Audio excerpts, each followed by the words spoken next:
но мы по факту не консультируем, как это стакан Вильям Бош, и сделан он из специальной керамики, не горит, не тонет, очень качественный, и вся элита использует Вильям Бош. Мы же можем так же рассказывать. А мне важно, чтобы раскрывался чай. Вот мне на элиту, на Вильям Бош, на что он не горит. Мне важно, чтобы стакан, кружка была именно такого формата, снизу вверх, потому и закручивалась, потому что раскрывается чай. Мне вот только вот это важно. Представляете? А мне рассказывают про 300 лет их обучения компаний, про их супертехнологию. Я это послушаю и не услышу то, что мне нужно.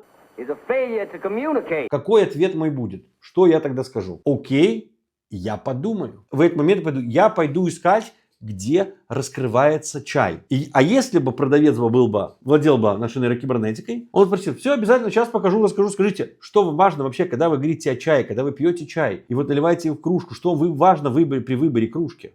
Help me help you. Он говорит: знаете, мне самое важное, чтобы кружка раскрывала все ароматы чая. Угу, понял, что еще? Ну, чтобы она, конечно, была эстетичная, красивая, но самое важное, чтобы она не нагревалась и держала с другой стороны тепло. И раскрывал вот этот аромат чая. И вот чтобы издалека прям налил чай, когда она раскрылся, знаете, вся квартира пахнет, вот чувствуешь. Тогда правильная посуда подобрана. Угу, окей. Если я вам покажу такое, тогда вам все устроит? Да, конечно. А как я могу сказать нет? Я же ему сказал, что это хочу. Как я могу сказать нет? Это нереально. Так глупо. Не, я пойду подумаю тогда еще. Ну, как бы, друг, у тебя что-то не в порядке тогда. Да, конечно. Я говорю: смотри, вот ваша кружка. Смотрите, первым делом вы сказали, важно, чтобы она эстетичная. Да? То есть вот у меня есть некая эстетика, вот почему для вас это эстетично? Да, эстетично. Вы сказали, чтобы она не нагревалась. Здесь такой материал, он держит, не нагревается. Но с другой стороны, он держит тепло. То есть она не зевает. Это тоже важно? Да. И смотрите, вот так он построен, вот так кружка построена специально вот по такому-то. Для чего? Для того, чтобы раскрытие чая, идет запах на всю. Да, то есть я такой: вот она. Так подходит. Какая вероятность, что я скажу да?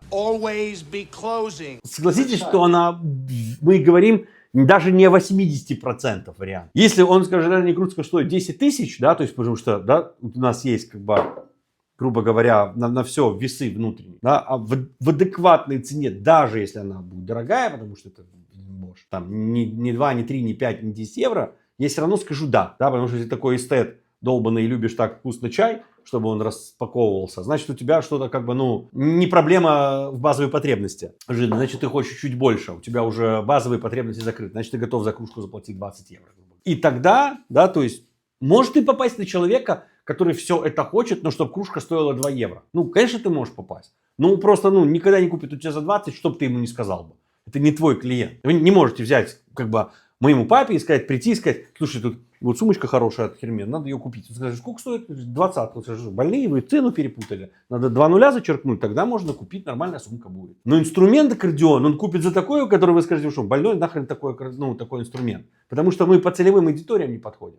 Это А, Б, С клиент. Это мы должны с вами понимать. Поэтому если это мой клиент, и я правильно с ним говорю, то есть я понимаю, это клиент А, у него есть потенциал, он может, и я правильно ему подаю, мы говорим о вероятности такой продажи 95-98%. И как только в этом случае он скажет: я подумаю, то я понимаю, что что-то я не вытащил, какой-то мотив. И тогда я отработаю технику, с возражения возьму, отработаю, которая у вас есть. Ни о чем вы хотите подумать, да, а технику отработаю. Для того, чтобы вернуть его в этот разговор, в закрытие сделки. Вот что я делаю. Поэтому мне нужно это для B2B и для B2C, пока я делаю это сам. Мне нужно это делать. Без этого, никуда.